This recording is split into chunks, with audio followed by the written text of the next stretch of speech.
I want a world of liberation, a world where we can breathe without borders of identity, gender, or race, a world where we are free, spoken, heard, and equal, a world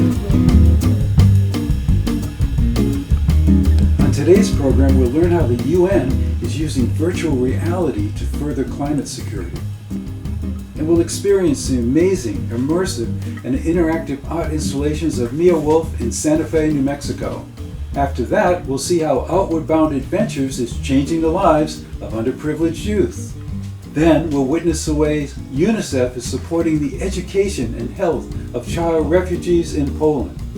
And we'll learn how the Sikh Seva program is providing food and essential services to people in Los Angeles. Following that, we'll view a powerful video focused on the need for abortion rights in the United States.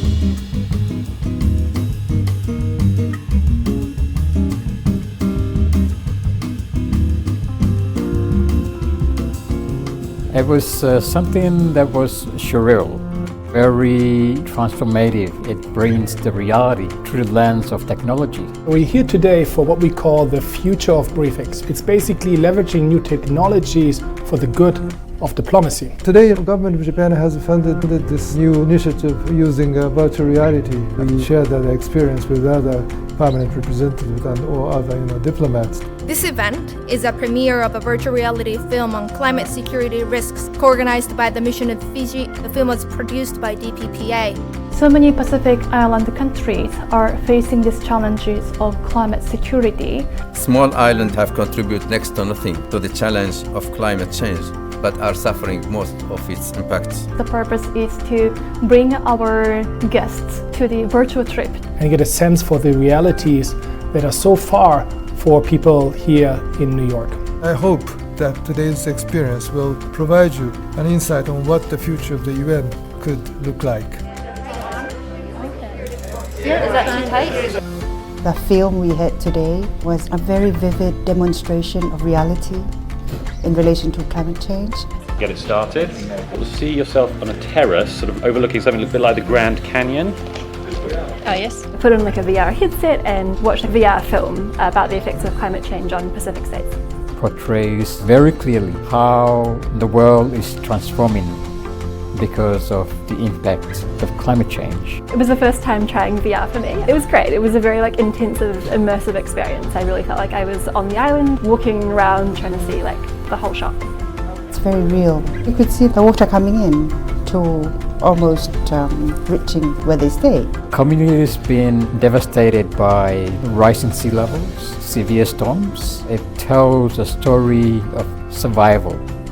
When the report is given to you, everything is written there. But when you're actually in the immersive environment, you discover something by yourself. How these kids are playing on the ground, how these houses look like. As you discover it by yourself, you remember more. Quite memorable, I think, to talk to the chiefs or the elders of the village and hear them talk about the long-term effects of climate change. It's a great way of portraying the urgency for things to be done in that area. To have an immersive experience without leaving your office saves us cost, time, and comes for the good of the environment at a low carbon footprint. This is a good way of giving them the real experience. It is very, very helpful. The future could be many more experiences that give you the chance to simulate realities and futures ahead of you and gives you much more interactivity.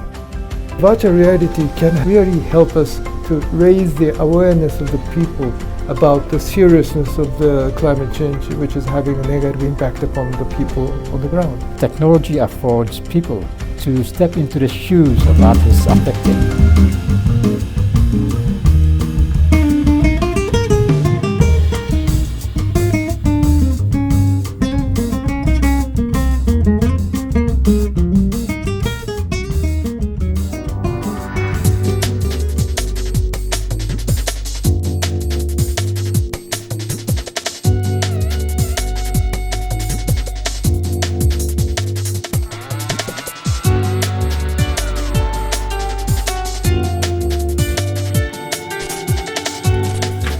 Doesn't look like much right now. As you walk down the hallway, you'll turn the corner. Eventually, you'll open up the refrigerator, and you'll wind up in another world. How would you describe Meow Wolf, and how do you fit into the art scene? Meow Wolf is a venue for artists who felt like they were on the outside of the art market in Santa Fe looking in. The scene for artists who are trying to do something different or weird just didn't really exist. We were Santa Fe's orphans of neglect. The gallery arts world is a bunch of markety bull. It's time for us to just be an agitator. The art world needs to get shaken up a little bit. We didn't want rules. We didn't want hierarchy. We had no money. We started like pulling stuff out of dumpsters. I was zip tying trash together and fixing it to the wall. What kind of people is this going to draw? All the types of weirdos. All the good and bad weirdos. For us, it was just this creative explosion. Are we creating something that people are actually going to like? Not a single person got paid. We did this for years. There were 10 of us living in one tiny little room because all the money's going to the art. There's not even much money for that. I mean, it was insane. It was too much. How long can I do this for? How can we make Meow Wolf sustainable? We need a building. We need like millions of dollars. Where are we gonna get that? The idea of the person that could buy this for us being George Martin was really silly. It was like, please take a chance on us. Nobody else is going to. Okay, I'll buy the bowling alley. It's incredible. Other dimensions, other times, a secret story. He was just pushing all my buttons. It was just like burning down some old system and having like a hyper phoenix of what art can be rising out of the ashes. Not only is this crazy, but it's possible. We have to support those who feel like they're on the outside looking in, because that's how we were. That's where this is a success or a failure.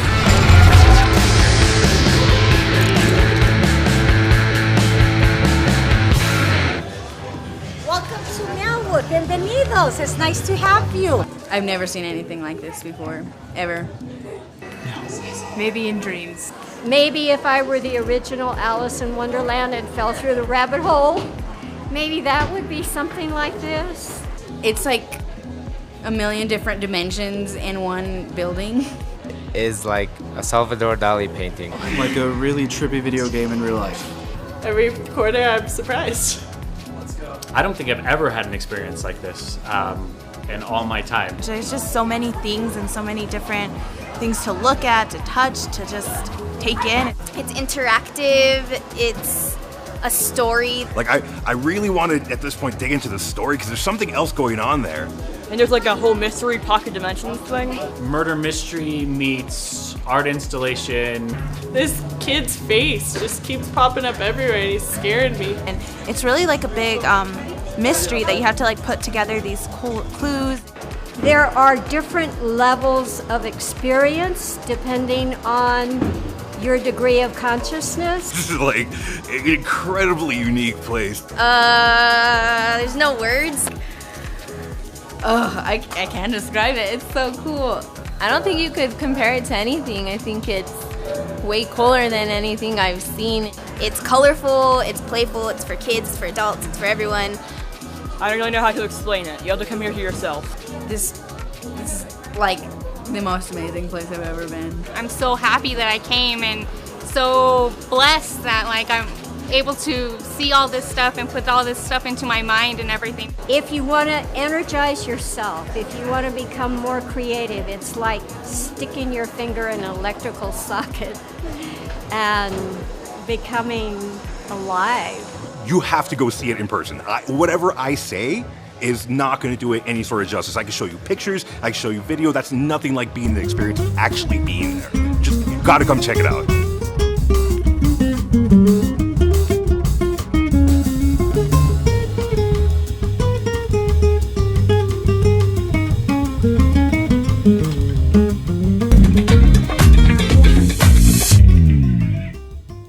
Located on the campus of John Muir High School, Outward Bound Adventures provides underserved youth with some fresh air and a new outlook on their future. Outward Bound Adventures for 55 years has been dedicated to making sure that underserved urban populations get connected to nature through challenging environmental learning trips. We're the oldest nonprofit in the nation dedicated to making sure that underserved, overlooked, and low-income communities get connected to nature. 55 years ago, it started out as a science club, and it was a junior Audubon science club. And it started out actually at the Cleveland Elementary School, the home school of Jackie Robinson. The teacher and the founder, Helen Mary Williams, saw that the students were really benefiting from getting connected to the outdoors. And so she decided to make that a part of her regular classroom.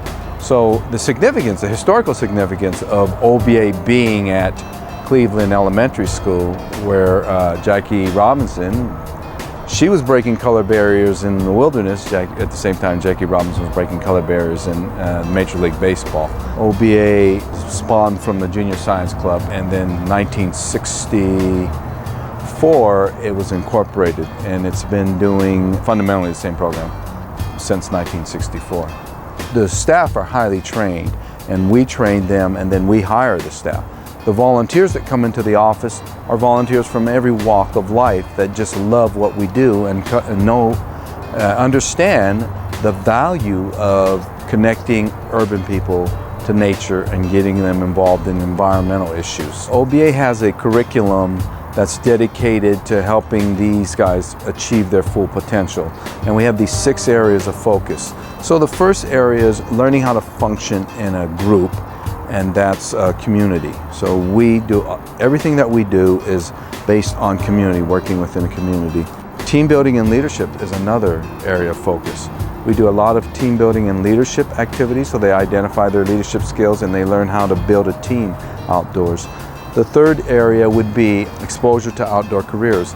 Most of the kids that we work with have never even thought about a career as a park ranger, a wildlife biologist, a hydrogeologist, or whatever. There's always a physical challenge.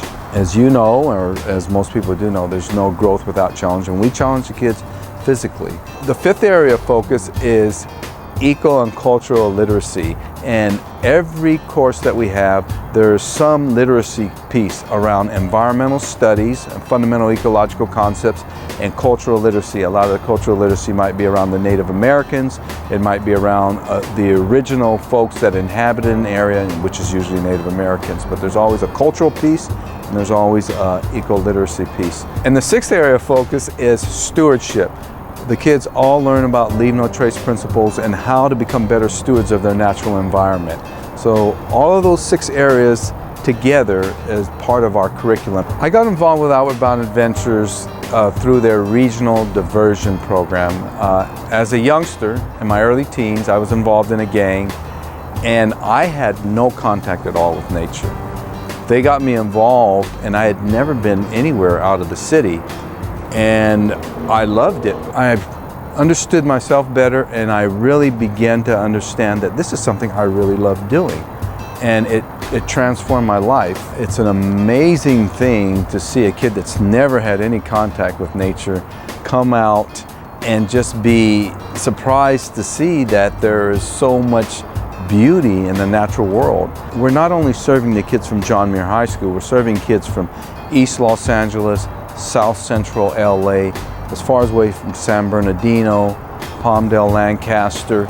And our fundamental goal is to provide these kids with a learning experience in an outdoor setting that helps them to better come to understand themselves, as well as understand the natural world and how to become better stewards, and introduce them to careers in conservation.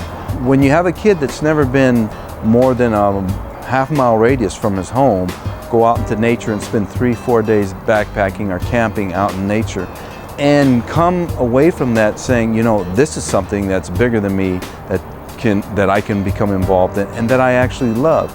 You know, I can see the light go on for so many kids when we take them out backpacking or camping, because they connect with nature. It's in our DNA to connect with nature, and these kids just have never had the experience.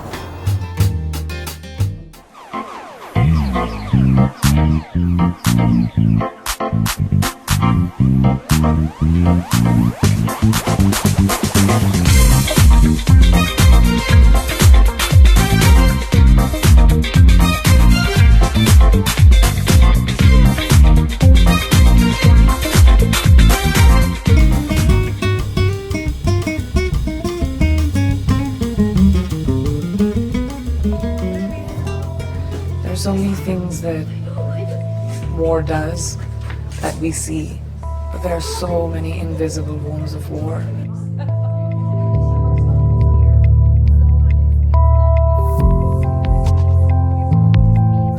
When you've fled your home because of armed conflict, picking whatever little you had, just being in transit, living in limbo, and not knowing where your life is going to take you next.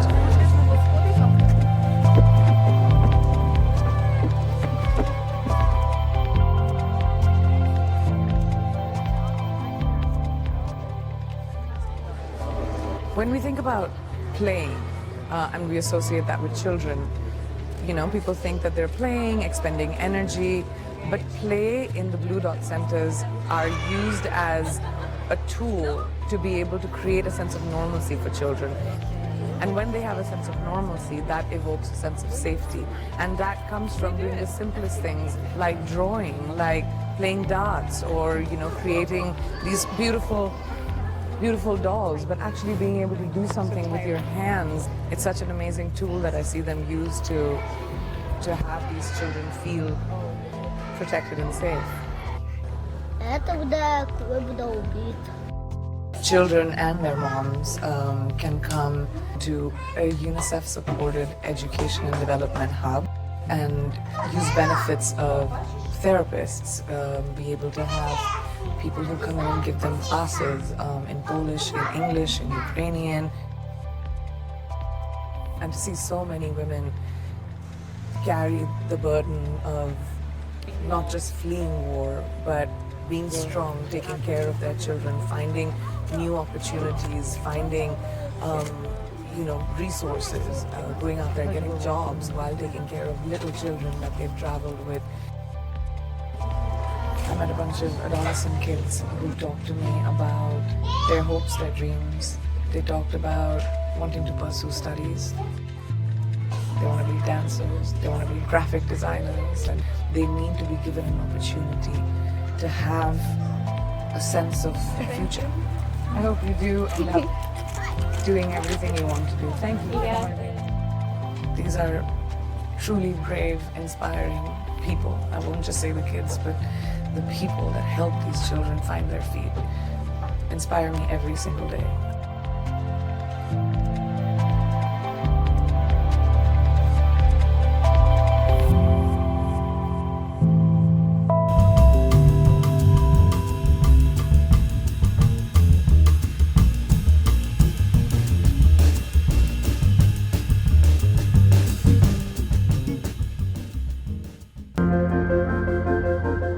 Lines have started to form on the street in Pacoima. They're about a mile long, as we're being told by the LAPD officers. The Khalsa Care Foundation in Pacoima, California has run a food pantry every Friday for 100 families in their community since 2012. We're jumping to 3,000 meals a day. Then the pandemic hit and they knew they had to do more. So they started a hot meal drive-through program. To date, they've served over 200,000 people all over Los Angeles County. This type of service has a term. It's called Seva. The Seva is one of the most basic fundamental principles in the Sikh faith.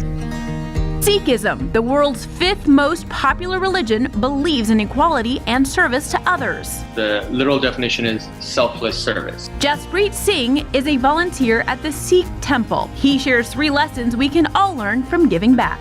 Let's start with, to give shows humility. By serving others, you are humbling yourself and you kind of realize that. Bring a few smiles on people's faces, that's the best we can do. Seeing the impact that you're making on other people's lives, you realize that it's a blessing. It really is a gift to be able to give back to other people, right? The Khalsa Care Foundation has received an outpouring of support from volunteers of all walks of life. Because of this, their hot meal initiative continues to go strong. We say that our mission is really building community through service. It's through service that all of us are coming together. Next, if you do good, good things will happen. Being able to give back to the community and in such large numbers, first of all, I didn't think we could do this. The Hot Meal Initiative grew from serving their community to homeless shelters across Los Angeles County and eventually working with the mayor's office to provide 3,000 meals a day for the Department of Disability. This location has helped provide some of the 100,000 meals that have been provided to Angelinos living with disabilities. People say, how are you finding the funding? How are you finding volunteers? I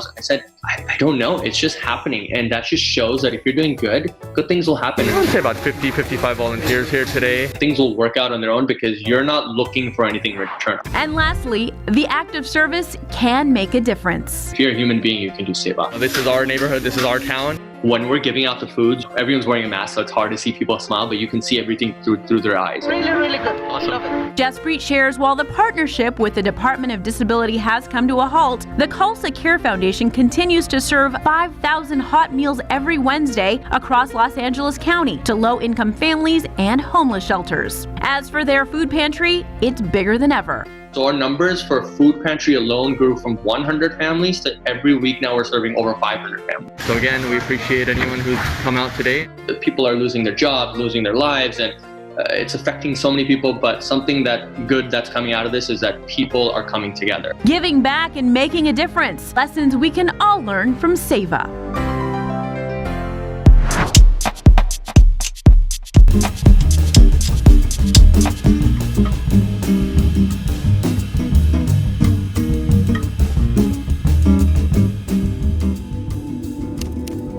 Oh, say, can you see by the dawn's early light what so proudly we hailed at the twilight's last gleaming,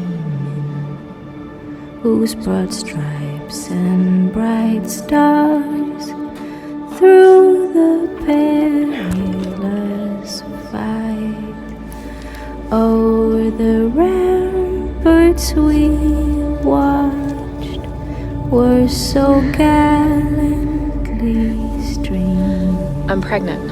And the rocket's red glare, the bombs bursting in air, gave proof through the night that our flag was still. Oh, say does that star-spangled banner yet wave o'er the land of the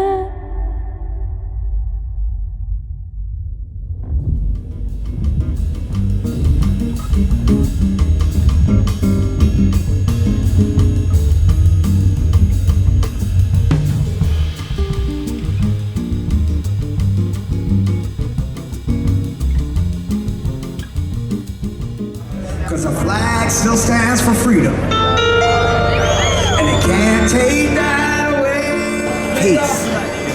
What peace means to me is the acceptance of all through the music that I make. It is a peaceful thing.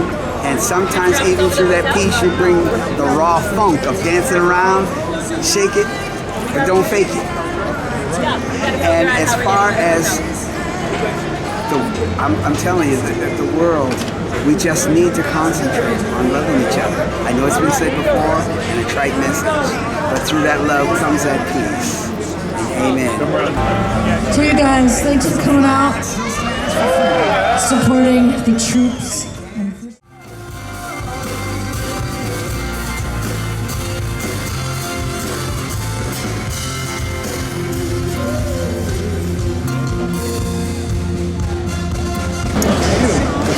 Guys, remember a time we need peace, love, and understanding. Not political. Not terror. God bless. More love, less BS. My name is Jesus Vasquez. I'm a Mexican by birth, an American by choice, and I'm also a U.S. Air Force veteran. And for me, peace is very important, especially at this time where this country is so divided, you know, and we don't have the freedom to speak our mind anymore. So we have to stop looking at ourselves as politically divided, but see ourselves as who we truly are. We're human beings. We're all created from the same source, whatever name you want to call that source. And therefore, we're brothers and sisters. And if we begin to look at ourselves and at the world like that, then we will have peace in the world, we'll help each other, we'll forgive each other and support each other and survive. So let's hope that more of us are open to these ideas and join me in being an example for peace. Thank you so much for your kind attention. God bless.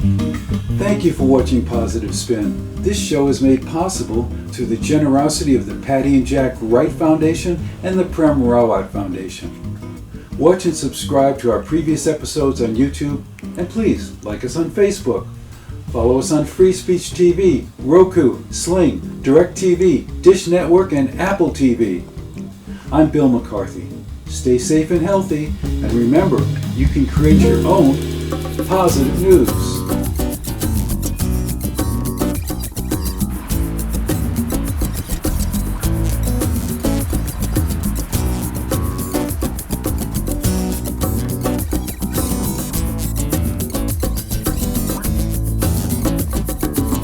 Before the moonrise, I'm taken by surprise, and the smoke seemed to dance on the horizon. A song for the dancer, rhythm for your blood. Oh, my soul seemed to search to find the answer. It's in the dancer. Such a fine, fine dancer, yes she is. It's in the dancer. Such a fine, fine dancer, yes she is. I welcome it with truth, welcome it with open arms. I welcome it with a simple wink of an eye. Savor it like wine, savor it like you savor mine. I savor it when I'm lost within your dream, into one dream.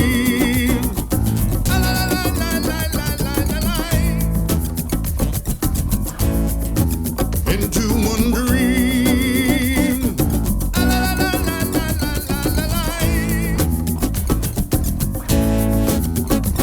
And you move like a current, pulling me faster the further deeper I go. Is this pleasure, is this pain? Scarred with reality and crippled by immortality. You're slow, seductive. Motion is my cure. Into my